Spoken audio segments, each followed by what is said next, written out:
Ma ogtahay in diinta Islaamku ay soo gaartay Soomaaliya inta aysan gaarin Madiina oo u jirta Maka 400 oo kiiloomitir oo keliya, ama aysan gaarin magaalada Daa'if oo u jirta Maka 64 kiiloomitir oo keliya. Sanadkii shanaad ee dacwada Nabiga Caliihi Salaatu Wassalaam ayaa Nabigu wuxuu u adkaysan waayey dhibka lagu hayo saxaabadiisa, tacdiibka iyo torturka. midda isaga lagu hayo diyaar ayuu u ahaa inuu u dulqaato, laakiin waxaa aad u dhibtay midda lagu hayo saxaabadiisa. Markaasuu saxaabadiisa wuxuu u fasaxay inay u hijroodaan dhulka la yiraahdo Ardul Xabasha. Ardul Xabasha waxaa la isku oran jiray meesha hadda ay ku yaalaan wadamada Soomaaliya, Ethiopia iyo Eritrea. dhulkaas waxaa xukumi jiray boqor magaciisa la yiraahdo Ashama ibn Abjar. wuxuu ahaa boqor Masiixi ah oo diintii Nabi Ciise calayhi salaam ee saxda ahayd haysta oo ku dhagan. boqor wuxuu ahaa caadil ah oo agtiisa cidna aanan lagu dulmiyin. saxaabadii ugu horreysay oo u soo hijrootay Ardul Xabasha waxay ahaayeen 15 saxaabi.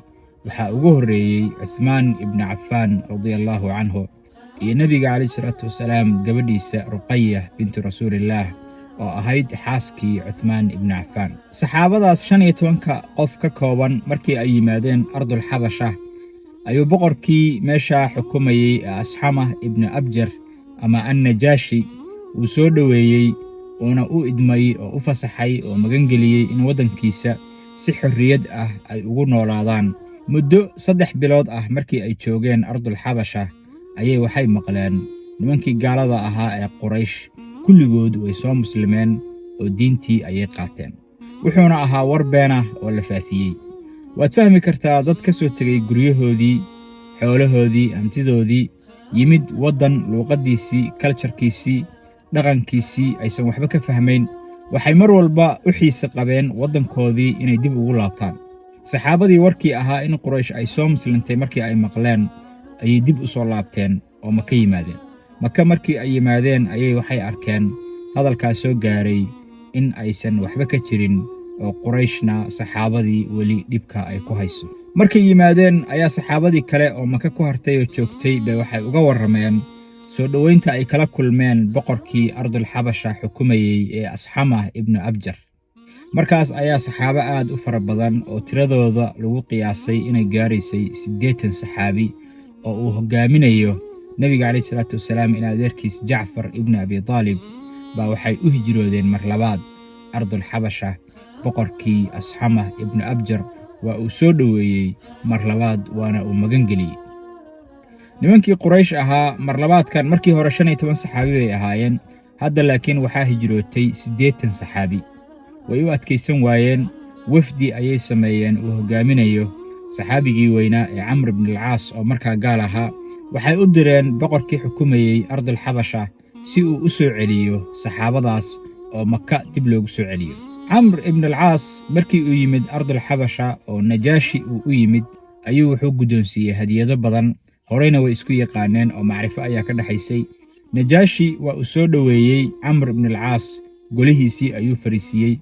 markii ay iswaraysteen ayuu wuxuu u sheegay in sababta uu u yimid ay tahay saxaabadaas waddankiisa joogta oo 80 nin oo Maka ka soo hijrooday inuu gacanta u soo geliyo si uu ugu celiyo aabbayaashoodii, adeeradoodii iyo ilmo adeeradood. wuxuuna ku yidhi nimankaasi waa niman diintoodii ka baxay oo diin aan la garanayn oo aabbayaashoodii awoowayaashood aysan la imaan bay la yimaadeen.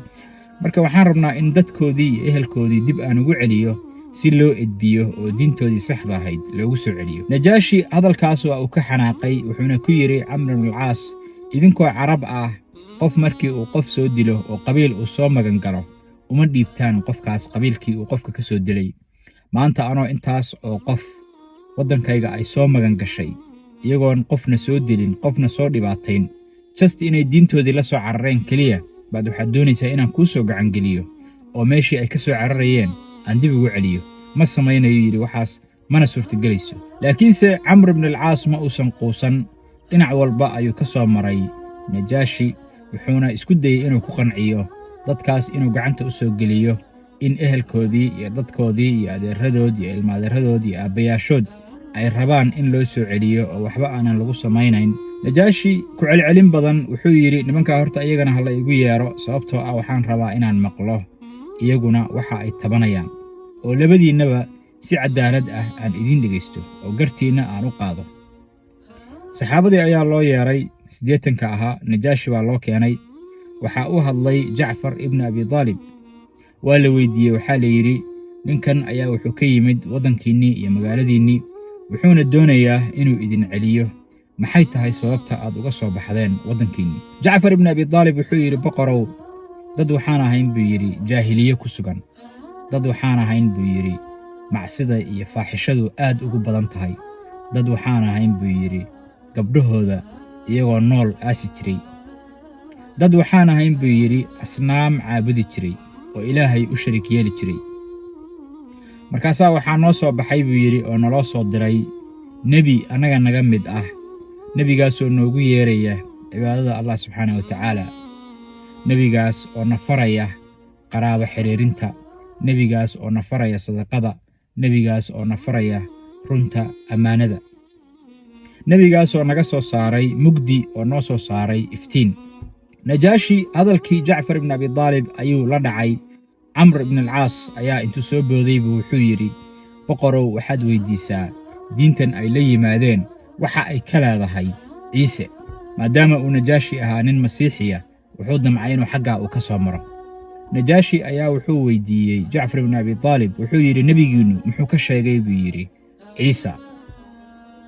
jacfar ibn abi taalib ayaa waxa uu yidhi waxa uu ka sheegay waxa allah subxaanahu watacaala qur-aankiisa uu ku sheegay, wuxuuna ku dul akhriyey aayado ka mid ah suuratu maryam.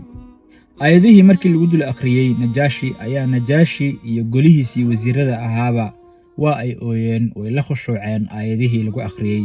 markii aayadihii uu jacfar dhammeeyey ayuu najaashi wuxuu yidhi ilaahay baan ku dhaartay kani inuusan waxba ka duwanayn kii lagu soo dejiyey nebi muuse. wuxuuna qiray nebinimada nabi maxamed calayhi salaatu wassalaam iyo qur-aankuna inuu yahay hadalkii allah subxaanahu watacaala.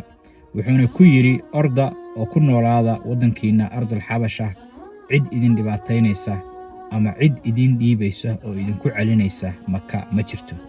meeshii ayay ku soo fashilmeen wafdigii uu hoggaaminayey camr ibn alcaas, waxayna ku soo noqdeen maka.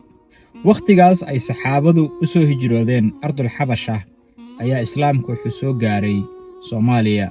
xilligaas ayayna Soomaalidu diinta islaamka ay qaadata.